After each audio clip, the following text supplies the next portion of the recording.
प्रश्नावली 12.3 का 8वां प्रश्न है। एक दौड़ने का पथ इस आकृति में दर्शाया गया है जिसके बाएं और दाएं सिरे अर्धवृत्ताकार हैं। जैसे कि आकृति आपको दिखाई दे रही है, ये रास्ता एक है, इस प्रकार से यहाँ इसमें दौड़ते हैं धावक, और इधर का जो हिस्सा है, ठीक है, ये हिस्सा जो है अर्धवृत्ताकार है इधर का भी, और इधर का जो हिस्सा है ये भी क्या है, अर्धवृत्ताकार है। दोनों आंतरिक समांतर रेखाखंडों के बीच की दूरी 60 मीटर है। इनमें से प्रत्येक रेखाखंड 106 मीटर लंबा है, यानी कि यहाँ से लेकर यहाँ तक जो सीधी लाइन आपको दिखाई दे रही है, ठीक है, ये है आपका 106 मीटर। और यदि यह पथ 10 मीटर चौड़ा है, लिखा था दोनों आंतरिक समांतर रेखाओं खंडों के बीच की दूरी है। तो आंतरिक समांतर रेखाखंडों का मतलब है अंदर की समांतर रेखाएं, यहाँ से यहाँ तक की दूरी है, ये है आपका 10 मीटर। ये आपका क्या है, रास्ते की चौड़ाई आपकी 10 मीटर है।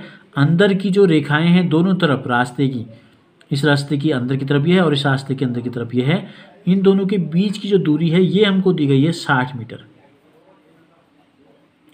बताना क्या है हमें, पथ के आंतरिक किनारों के अनुदिश एक पूरा चक्कर लगाने में चली गई दूरी।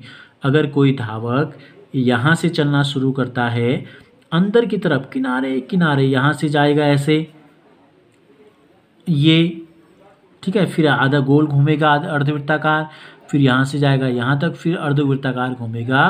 तो ये हमको बताना है नंबर 1 में। नंबर 2 में हमको बताना है कि इस पूरे रास्ते का क्षेत्रफल कितना है। तो हम क्या करते हैं, इस पूरे रास्ते को पहले तो हम आंतरिक किनारों में आते हैं। देखो ये अर्धवृत्ताकार है, तो ये जो हिस्सा आपको यहाँ से यहाँ तक दिखाई दे रहा है ये क्या हो गया, अर्धवृत्त का व्यास हो गया। ये चौड़ाई है आंतरिक किनारों की, तो ये अर्धवृत्त का व्यास भी है। तो लिखते हैं अर्धवृत्त का व्यास जो हमको दिया है डी, अगर हम इसको माने तो ये 60 मीटर है। तो इसलिए त्रिज्या कितनी हो जाएगी, 60 का आधा कितना होता है, 30 मीटर। अब ये जो गोल चक्कर है ये कितना होगा, यहाँ से चलेंगे और यहाँ पहुँच जाएगा धावक, तो इस दूरी को क्या कहते हैं। देखो जब पूरा एक चक्कर घूमता है वृत्त के चारों ओर, तो ये होता है 2πr और आधा होगा πr, ठीक है। तो πr का मान निकाल लेते हैं हम, इसको हम बोलेंगे अर्ध परिधि बोल सकते हैं, अर्ध परिमाप आप कह सकते हैं। अर्ध परिधि यानी कि परिधि का आधा, परिधि होती है 2πr, इसका आधा 2 से भाग दे देंगे तो πr आ जाएगा। पाई का मान कुछ दिया है, नहीं दिया है, तो πr रहने दें फिलहाल, या 22/7 गुणा 30 भी हम लिख सकते हैं। फिलहाल हम πr रहने देते हैं इसको, ठीक है, अभी मान हम रखेंगे। अब नंबर 1 में हम आते हैं, पथ के आंतरिक किनारों के अनुदिश एक पूरा चक्कर लगाने में चली गई दूरी। यहाँ से चलना अगर हम शुरू करेंगे तो इस किनारे में यहाँ तक पहुँचने में कितनी दूरी तय करनी पड़ेगी। तो कोई यहाँ से यहाँ तक, चाहे वो बाहर हो चाहे अंदर हो, ये दूरी है आपकी 106 मीटर। धावक यहाँ से आधा चक्कर गोल घुमा वृत्त में, तो ये अर्ध परिधि हो गई, यानी कि परिधि का आधा हो गया। कितना होता है, हमने यहाँ पर लिख दिया πr के बराबर होता है। फिर यहाँ से चलना शुरू किया उसने, फिर ये सीधी रेखा में या सीधा रेखाखंड वहाँ दिया है प्रश्न में, तो 106 मीटर फिर चला, और फिर यहाँ से यहाँ तक फिर आधा चक्कर फिर चला, तो इसको बोलेंगे फिर πr मीटर, सब मीटर में आपके, ठीक है। तो ये हो गया 106 में 106 जोड़ेंगे तो ये हो जाएगा 212, πr में πr जोड़ेंगे तो ये हो जाएगा 2πr, पूरे को एक साथ लिख के बाहर से लिख देते हैं मीटर। अब πr का मान रख देते हैं 212 धन 2, पाई का मान 22/7, r का मान 30, ठीक है। इसको हल कर लेंगे, जितना मान आएगा 212 धन ये हो गया 22 दूनी 44, ठीक है, 44 गुणा 3 करेंगे, 3 चौको 12, 3 चौको 12 1 13, तो यह आ जाएगा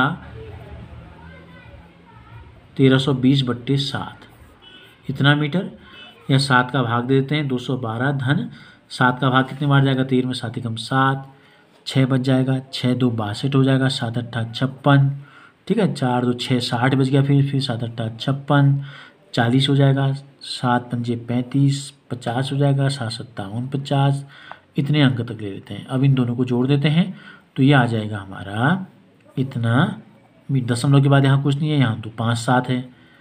इकाई में इकाई जोड़ेंगे, 8 2 10 का 0 हासिल लगा 1, 8 1 9 1 10 का 0 हासिल लगा 1 1 2 2 4, तो 400.57 मीटर जो हो गई 400.57 मीटर ये आंतरिक किनारे के अनुदिश एक पूरा चक्कर लगाने में चली गई दूरी हो गई।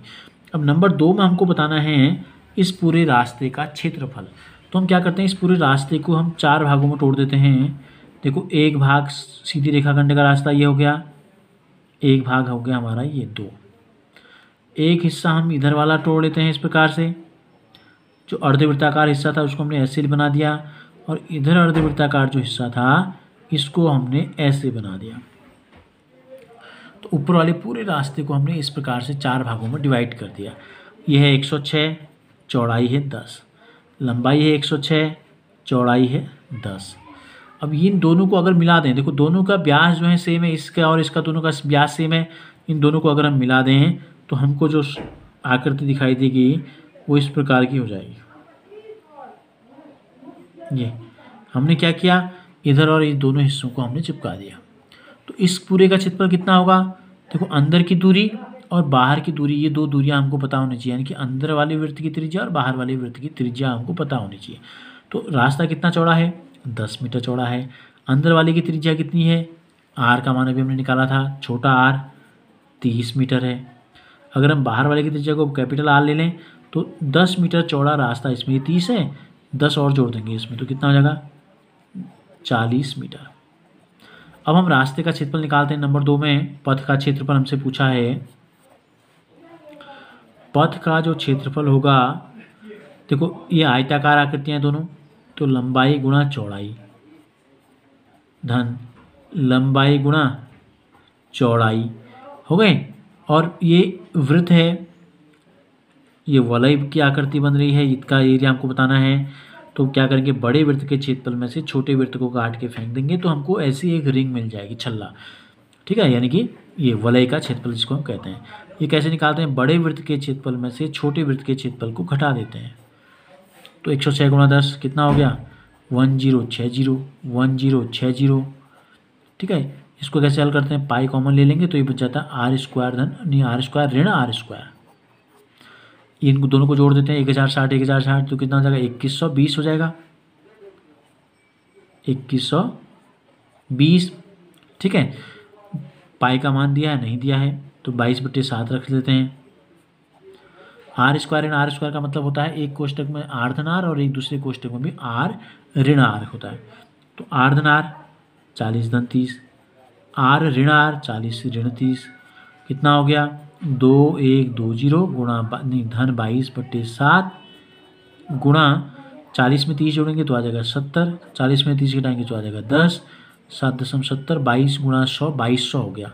तो ये आ गया 2120 धन 2200, 20 का 20, ठीक है, 1 2 3 2 2 4, 4320 वर्ग मीटर जो है इसे हो जाएगा रास्ते का क्षेत्रफल।